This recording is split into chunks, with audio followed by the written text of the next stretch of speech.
အဖိုးကြီးဆိုင်နဲ့ကြောက်စုရိုင်းတို့ရဲ့ပွဲကတော့အတော်လေးကိုကြည်ကောင်းခဲ့ပါတယ်ဒီပွဲမှာကြောက်စုရိုင်းကတော့လူငယ်ပီပီဖွင့်ကစားပြီးအဖိုးကြီးဆိုင်အေကတော့ကောင်တာကစားပါတယ်ကြောက်စုရိုင်းကဒုတိယရှီမှာပွဲဖြတ်ရှင်ပုံရပါတယ်ဒါပေမဲ့အဖိုးကြီးဆိုင်အေကလည်းအတော်လေးကိုမာပါတယ်ကြောက်စုရိုင်းရဲ့လက်သီးချက်တွေနဲ့တထောင်ရိုက်ရှက်တွေကိုကောင်းကောင်းဘလော့လုပ်နိုင်ပြီးကောင်တာလက်သီးတွေပြန်ထိုးပါတယ်ကောင်တာလက်သီးတွေကြောင့်ဒုတိယရှီအစပိုင်းမှာတင်ကြောက်စုရိုင်းအမှတ်စဉ်ရေခံရပါတယ်ဒုတိယရှီအလယ်ပိုင်းလောက်ကနေတတိယရှီပြည်တဲ့ဒီအဖိုးကြီးဆမ်အေကပဲပွဲကိုလိုချင်သလိုခေါ်ဆော့သွားပါတယ်ဒီနေရာမှာပြောစရာရှိတာကအဖိုးကြီးဆမ်အေရဲ့စိတ်နေစိတ်ထားပဲဖြစ်ပါတယ်ကြောက်စုရိုင်းကိုဒုတိယရှီနဲ့တတိယရှီတွေမှာပွဲဖြတ်လို့ရပေမဲ့အမှတ်ဆုံးဖြတ်တိဆွဲခေါ်သွားတာကိုတွေ့ရပါတယ်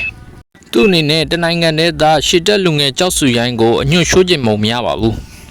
အဖိုးကြီးရဲ့စိတ်ဓာတ်ကတော့လေးစားစရာကောင်းပါတယ်ဒီပွဲမှာလူငယ်ရှစ်တက်လေးကြောက်စုရိုင်းကိုအနိုင်ယူပြပြီးငါမအိုသေးချောင်းတက်တည်ပြသွားတာပဲဖြစ်ပါတယ်နောက်ပွဲကတော့ပရာဂျန်ချိုင်းနဲ့ပါ